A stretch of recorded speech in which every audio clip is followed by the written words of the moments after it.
આજના સમયની અંદર આપણે બધા ડિપ્રેશન, એન્ઝાયટી, ફેલિયર, હતાશા, નિરાશાની અંદર છવાયેલા રહીએ છીએ, ભયભીત રહીએ છીએ હંમેશા. તો આ બધી જ સમસ્યાનો ઉકેલ ક્યાં છે? આ બધી જ સમસ્યાનો ઉકેલ એક પુસ્તકની અંદર છે. માત્ર એક પુસ્તક તમારું જીવન બદલી શકે છે. એ છે શ્રીમદ ભગવદ્ ગીતા. આપણા સનાતન ધર્મની અંદર અનેકો પુસ્તક છે, પણ એ બધાનો સાર કોઈ હોય તો એ શ્રીમદ ભગવદ્ ગીતા છે. શું કામ? કારણ કે આ એક જ એવી પુસ્તક છે જે ભગવાન દ્વારા બોલવામાં આવી છે, ભગવાન દ્વારા કહેવામાં આવી છે. એટલા માટે શ્રીમદ ભગવદ્ ગીતા વેદ વ્યાસ દ્વારા લખવામાં આવી હતી, પણ લખવાનું કાર્ય ગણપતિ મહારાજે કર્યું હતું. તો આજે આપણે સમજશું કે શ્રીમદ ભગવદ્ ગીતાના 18 અધ્યાયનું રહસ્ય શું છે, શું બદલાવી શકે છે શ્રીમદ ભગવદ્ ગીતા આપણા જીવનની અંદર.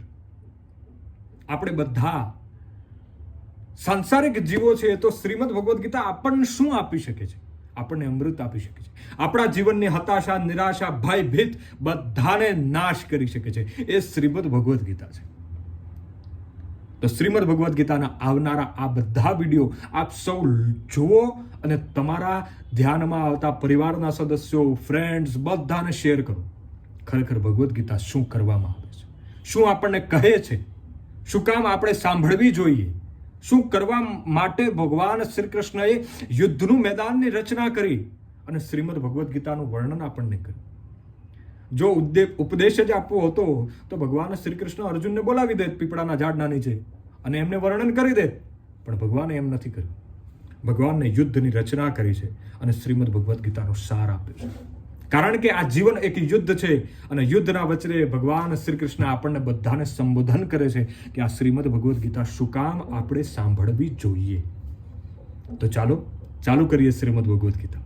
તો આગળના બધા વિડીયો જોશો, સમજશો અને એક એક શ્લોકનું વર્ણન ખૂબ જ ઊંડાણપૂર્વક મેં પ્રયત્ન કર્યો છે કે હું તમને સમજાવી શકું.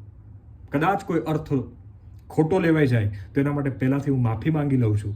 પણ આ બધા બધાના જીવનની અંદર આ શ્રીમદ ભગવદ્ ગીતાના વિડીયોઝ નવી ઉર્જા, એમના ભયનો નાશ કરે, એમની હતાશાનો નાશ કરે અને એમને નવી દિશા દેખાડે, એના માટે આ વિડીયો બનાવવામાં આવે છે.